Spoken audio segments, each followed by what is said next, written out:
صرف مسافرو د پاره ده. ډیر پزړه باندې نری خلک دي او ډیر خواږه خلک دي. مخکې شعر کوي څومره چې یار ما ته موبایل رولېږه ما ته پلانکې شی رولېږه ما ته ګړۍ رولېږه د ماشر یاره مې نشته ای رحمانه د ماشر یاره مې نشته ای رحمانه زه د داسې نازولي امتي یم. په دې سترګو کې دا خولې تللي نو د مسافرۍ ژوند ډېر زیات ګران یار.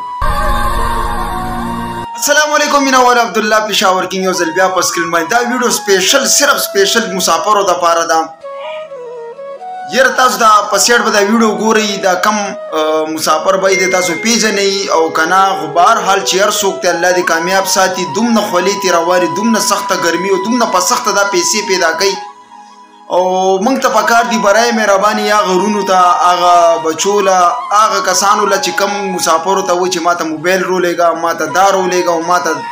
50,000 زونه یادوي برای مهرباني لږ سوچ کوئ هلته څه په ونو کې راځوړندې نه دي دا پیسې دا خوا کې مسافر ورته ښکاري پلیز چې ډیمانډ کوئ لږ سوچ کوئ یار. ډېره د افسوس خبر ده موږ ته خو پته نه لګي مخکې په بار ملک کې دی پلانکیزي کې دی سعودي کې دی قطر کې دوبۍ کې دی فرانس کې دی چې هر ځای کې دی موږ خو چې به د روپۍ بس دا وګټل او منځ کې خبر نه دا حالات دي دا وګوره یار. ما چې دا ویډیو کړ انتهایي مې طبیعت ډېر زیات خراب شو او مسافر داسې خلک یې زړونه ډېر انتهایي نري ډېر نري زړونه ځکه چې په معمولي خبره باندې خوشحالېږي په معمولي خبره باندې خفه کېږي. نو برای مهرباني زما د ویډیو مقصد دا دی چې یاره داسې ډیمانډ مه کوئ لږ سوچ کوئ یار. دا مسافر چې کم دی که نه دې سو ډېر په سخته باندې وخت تېرېږي دا د هر سړي د وس کار نه دی ګوره دا مسافري پوه شولې او ډیمانډونه چې دومره غټ غټ کوئ دا ډېره د افسوس خبر شي یار. ما ته موبایل رولېږه او ما ته پلانکې شی رولېږه او ما ته ګړۍ رولېږه افسوس لږ سوچ دې کړی چې دا غریب په کم تکلیف کې دا ګټي را ګټي که نه نو بیا به ته پته لګېدلی خو زه به ته لنډ ده ووایم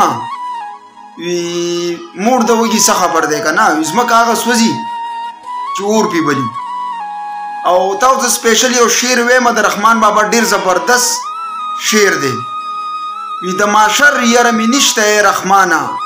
د ماشر یاره مې نشته ای رحمانه زه د داسې نازولي امتي یم. نو برای مهرباني داسې کار وکئ تاسو چې خپل مسافرو ته الټه ډاډګیرانه ورکوئ داسې ډیمانډ یې مه کوئ